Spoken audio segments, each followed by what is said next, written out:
All of you remember here, actually, basically, we will see the two kinds of earlobes in humans. One is free earlobes, and as well as second one is attached earlobes. So the most common we can see earlobes, which we are seeing that is free earlobes. Now, very few only having the attached earlobes. So now, if a baby is getting the attached earlobes, means in the sense of definitely both parents they are having a attached earlobes only. Why means if as we all know, most commonly visible earlobes for us is free earlobes. So if any one parent is having the free earlobe, as they mentioned, attached earlobe is the recessive, then free earlobe is considered as the dominant one. So surely the baby will get not attached earlobes. Definitely he may be having a chances of getting what? Yes, please. Free earlobes. So that is why we will say both the parents are having what? Everybody? Yes, please. A dwarf only means in the sense of recessive only. So that is what? Attached earlobes only. So that is why the baby is also having the attached earlobes. So please all of you note down. That is what you have to remember. So like for example, how if you have taken a father is also having attached earlobe recessive, mother is also having the attached earlobe recessive. So if you have done the crossing, whatever it is, so what will happen, guys? Again, we will get all recessive only. So there is no kind of dominant variation. Free earlobes will come. So what is the percentage, everybody? Both parents are having what earlobes? Definitely they will be having the attached earlobes only. So that is what. So we can say it is 100%. So what are the chances of parents both are having attached earlobes? Surely it is 100% as it is recessive. So that is what you have to remember it. Next, a monohybrid cross is conducted between one variety of pea plants having a pods that are full of FF, monohybrid cross. And yes, next, and another having a pods that are constricted with FF. Now, what are the percentage of heterozygous offsprings in F1 generation? So, right, everybody write this F1 generation and tell me what will happen. So, they're saying parental crossing. So, what will happen? First, tell me, form the gametes fastly. Form the gametes, everybody. What is the gametes will come here? Nobody?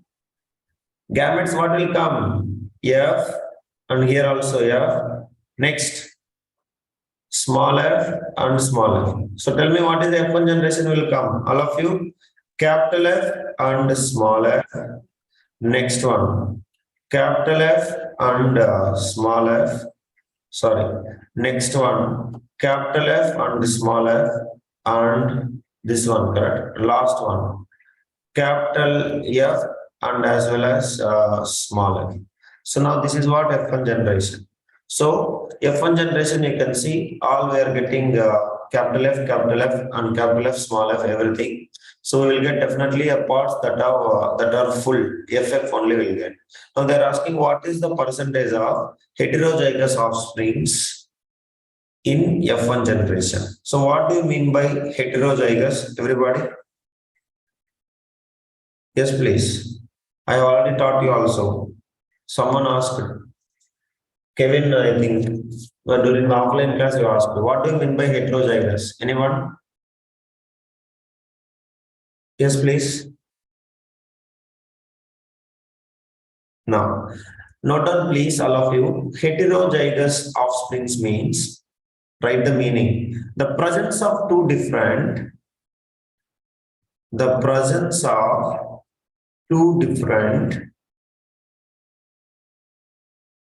alleles at a particular gene locus. At a particular gene locus. Now tell me, guys, what is the answer? By having, you might be understanding this. Yes, please. There are, Mukesh, they're not asking dominant or recessive. What is the possibilities of, what is the percentage of heterozygous offsprings in F1 generation? They're asking. So, what is the answer, guys? Anybody? Check it. If you understand this definition, meaning, you will answer it directly. Girls, please. 100%, sir. Now you notice it. F1 generation. So in F1 generation, what is the gene? Ali gene. Everybody, please tell me what is the genotype? What is the genotype of F1 generation? Every generation is having what? Capital F and small f. See that? Different allele. F is different allele and small f is different allele. But both are representing the single gene as a character. So that, what is the percentage? Check it, everybody here. What is the percentage, guys?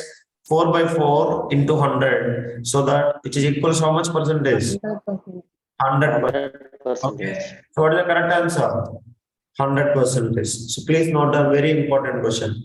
They are not asking what is the tall plants, what is the dwarf plant percentage. They are asking what is the heterozygous offsprings. Heterozygous means crossbreeding line. Who is having a different alleles as representing the same gene? That's the particular gene location. So what is the percentage, everybody?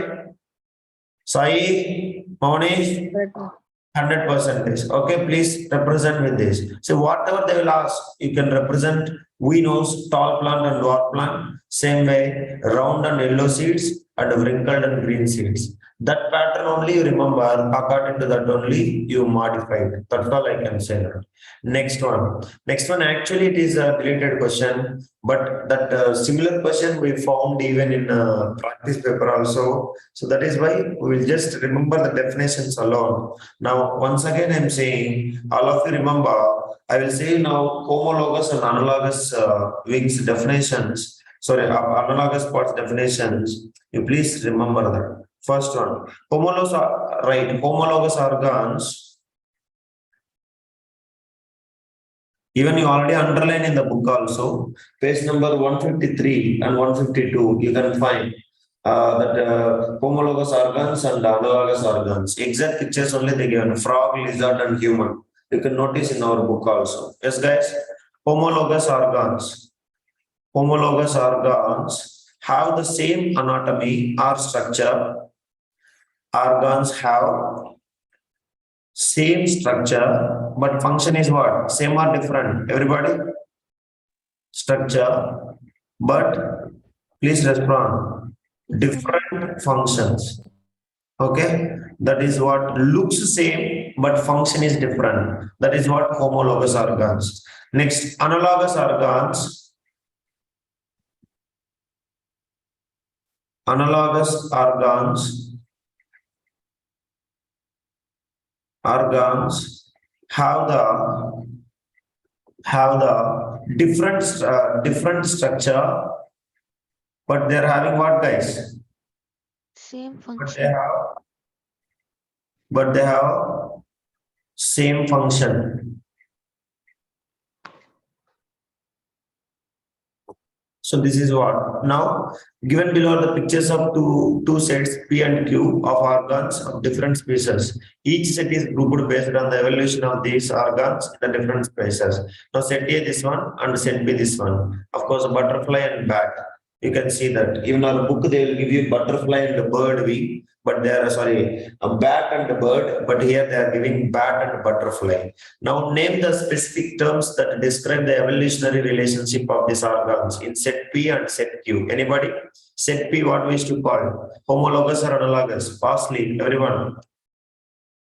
Yes, please. Homologous or analogous? Homologous. Understanding? Because structure is same, but function is different. Next one, second one, butterfly and bat. Structure is different, but their function is same. So that what is this called as? Analogous. That is what you have to remember. So as it is, this question is coming. Of course, it is a deleted syllabus, but this question is keep on appearing. So just have the definitions alone. Homologous means same structure but different function. Analogous means different structure but the same function. That's all. What are the differences between the two sets of organs? Same thing. Homologous, same structure, different function. Analogous, different structure, same function. That is what you have to remember. Clear? Next, eighth question. This is one of the important question. So please all of you read little carefully. Again, the same thing related to homologous organ. If you don't want, you can avoid this question also. Nothing wrong, but it's okay. We can. Now, as part of what is this theoretical presentation on tracing evolutionary evidences, two teams of class 10 dressed up as the following. I think it is not needed question. But of course, it is the easiest only. They're asking what is the definition of homologous organs and different things. So let us go with that. Team P, one person each dressed as a cat and a dolphin to show that cat's leg and a dolphin's flippers as homologous organs. Second one person each dressed as an insect and a bird to show the insect's wings and the bird wings as homologous organs. Now, define homologous organs first. So what is homologous organs? Just now we studied. What is that? Homologous organs having the same structure but different function. Is it yes or no, guys? Please respond. Same structure, but different function. That is what we used to say. It is the homologous organs. Now, which are the two teams should win the presentation for correct depiction? Anybody? Try to observe very carefully. Yes, please. Which team will be? Team P or Team R? Let me see. Team P, I won't say it is correct, but Team R, I will say it is wrong. Why means? Observe. One person each dressed as an insect and a bird to show that insect's wings and bird wings are homologous organs. See, insect's wings will be different and bird wings will be different. Have you noticed it, everybody? Insect's wings does not contains any kind of bones or etc. And bird wings is entirely different from that. But the purpose is what? Bird wings and the insect's wings. What is the purpose of them? Everybody? Both are what? Please respond. Both for what purpose? Flying only. But the structure of insect's wings and the structure of bird's wings are not same. So they are homologous organs or analogous organs. Open your mouth. Homologous or analogous? Insects and birds' wings. They are not homologous. They are analogous organs. Understanding? So they are having a different structure, but they are having the same function. Insects also for flying only.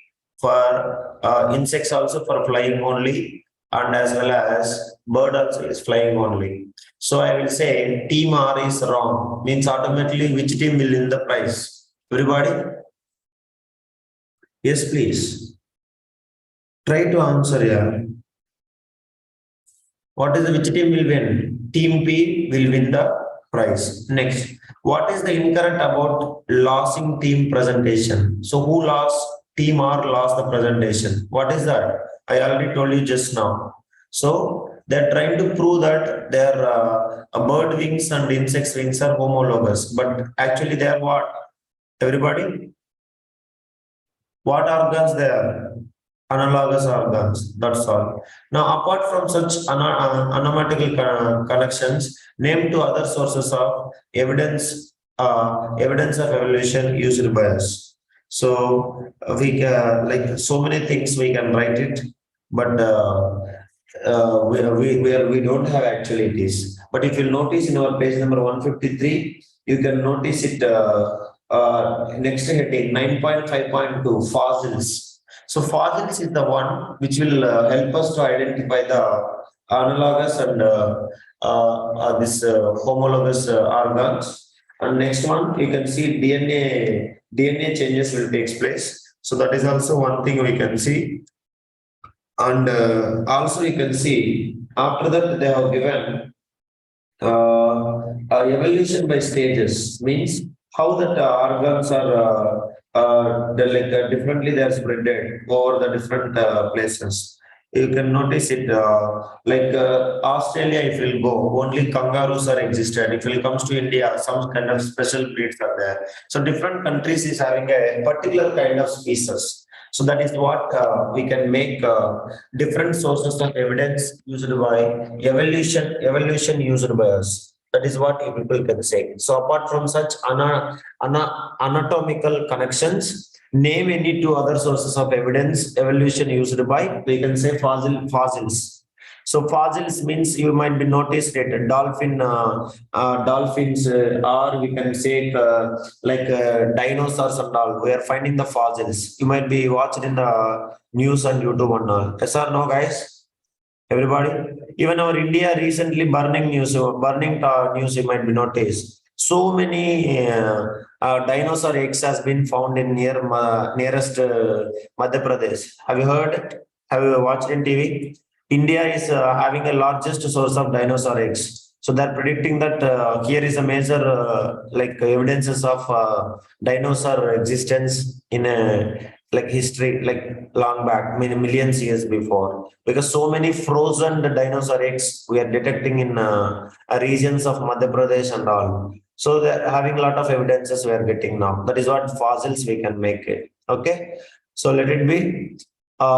Next one is the most important question which we are having, that related to sex determination. So from this question, we will discuss in the next class. So next one also, 10th question also we have. From here, most of the questions we are having in different existed syllabus only, heredity only. Okay.